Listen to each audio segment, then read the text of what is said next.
Did you order a counterintelligence investigation into the president? I did.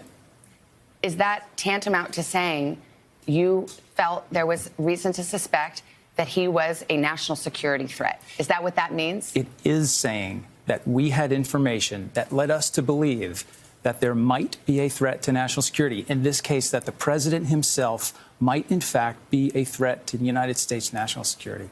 That was former acting FBI Director Andrew McCabe this morning on Today, dropping bombshell after bombshell when it comes to the counterintelligence investigation he opened into President Trump.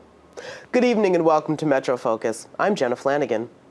McCabe says he ordered the investigation into the president after the firing of James Comey, and that he told congressional leaders about it, and no one objected. McCabe himself was fired last year and now is out with a new tell-all book about the investigation.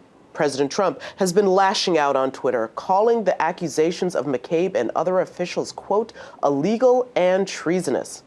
So joining us now to talk about that, as well as Bernie Sanders' second run for the White House, the president's emergency declaration, and the local political ramifications of Amazon pulling out of their Long Island City proposal, is political analyst and author Ellis Hennigan. Ellis, as always, welcome back to the program. Hey, good to see you, Jen. Yeah, so I feel like the Trump administration is the best thing to happen to publishing since paper. Yes, we were all selling some books off of the Trump administration. Let me concede that right up front. Yeah, okay, so obviously, McCabe has a book to sell, and so we've seen this increase happen right before the book drops. There's nothing wrong, by the way, with selling books. I speak as an author here. And buying books and reading books, I am totally for that. But so the explosive bombshells that he's been alerting us to, what does that tell you about the way that not only the administration is viewed from within Washington, but also about what we might be able to expect from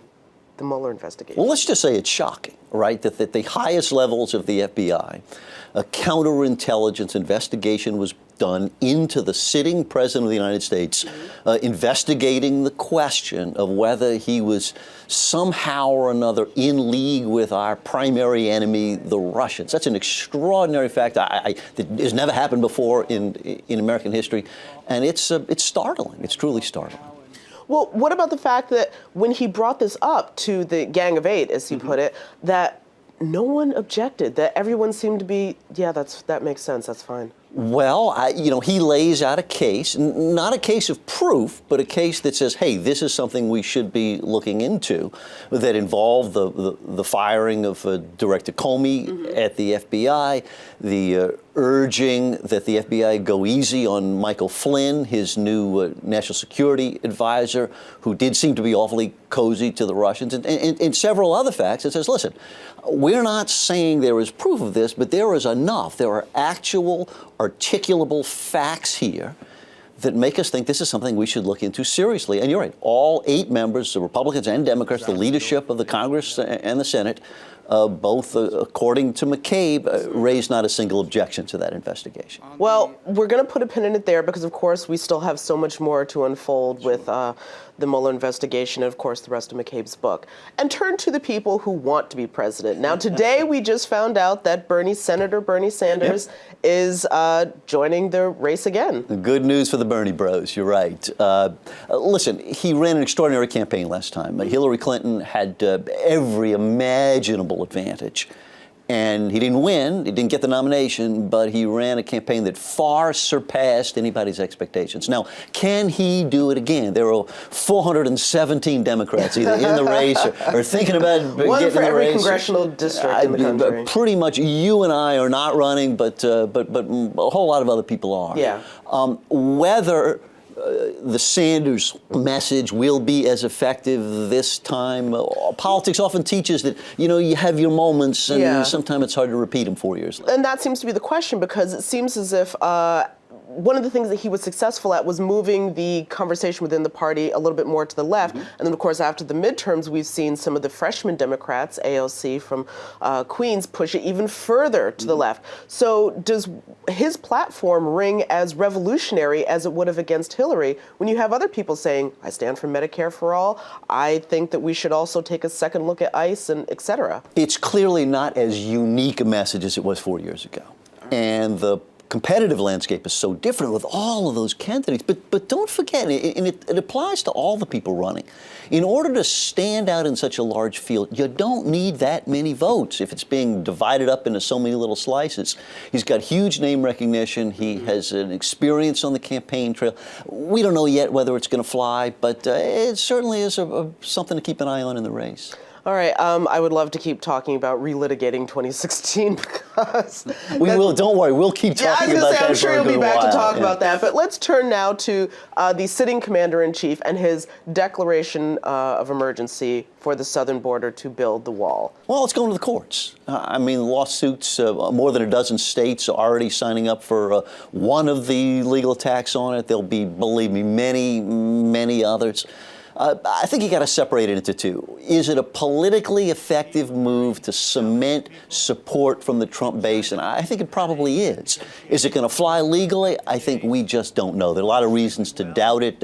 It doesn't really seem like an emergency the way that most of us think of as an emergency. Well, a lot of people are hanging on the fact that when he initially announced it, he even said, I didn't need Could to have do done this. it, didn't have to do it. This was a little quicker. Yeah. But yes, as in most legal fights that go through the federal appellate decision, the federal appellate system, the final decision will be based on a bunch of technical legal stuff that may be beyond those common sense considerations. Well, one final question on that subject, and that is that there has been a lot of concern from both sides of the aisle about whether or not this is almost a red line. This is too much overreach on the part of the executive.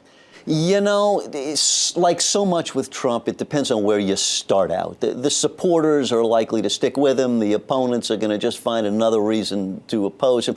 I just think, Jenna, at this point, we are so tribal around the question of Donald Trump. It's hard to imagine what he can do that will drive the supporters away or will make the opponents love him. Okay, well, speaking of people picking sides, people did it right here in the city when it came to Amazon. Amazon decided that they don't want to be in Long Island City anymore, and I just wanted to get your take on You their know, decision. I'm still shaking my head at that one, honestly. I understand we can debate what the appropriate level of public subsidy is to a hugely wealthy company to create jobs in our community. That said, do we really want to chase 25,000 well-paying jobs out of Western Queens? I think that some of the opponents now may be gasping in the same way that some of the Brexit folks in England are saying, gee, did we really want to win that? You know, we still need places for New Yorkers to work, and I guess we're still picking up the pieces on this one. Well, we'll definitely have you back to talk about that as we all pick up the pieces from that. Ellis, I want to thank you so much for joining us again on the program. So much to talk about in the coming months. Good to see you. Thank you.